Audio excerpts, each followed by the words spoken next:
وہ وقت یاد کرنے کے لائق ہے جب عمران کی بیوی نے کہا کہ اے پروردگار، جو بچہ میرے پیٹ میں ہے میں اس کو تیری نذر کرتی ہوں، اسے دنیا کے کاموں سے آزاد رکھوں گی، تو اسے میری طرف سے قبول فرما، تو سننے والا ہے، جاننے والا ہے۔ پھر جب ان کے ہاں بچہ پیدا ہوا تو کہنے لگی کہ پروردگار، میرے تو لڑکی ہوئی ہے، جبکہ اللہ خوب جانتا تھا جو ان کے ہاں ولادت ہوئی تھی، اور نہ ہوتا لڑکا مانند اس لڑکی کے۔ اور کہنے لگیں میں نے اس کا نام مریم رکھا ہے، اور میں اس کو اور اس کی اولاد کو شیطان مردود سے تیری پناہ میں دیتی ہوں۔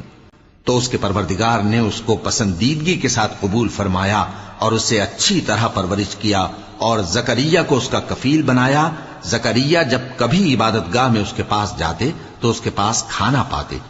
یہ کیفیت دیکھ کر ایک دن مریم سے پوچھنے لگے کہ مریم، یہ کھانا تمہارے پاس کہاں سے آتا ہے؟ وہ بولی کہ اللہ کے ہاں سے آتا ہے، بے شک اللہ جسے چاہتا ہے بے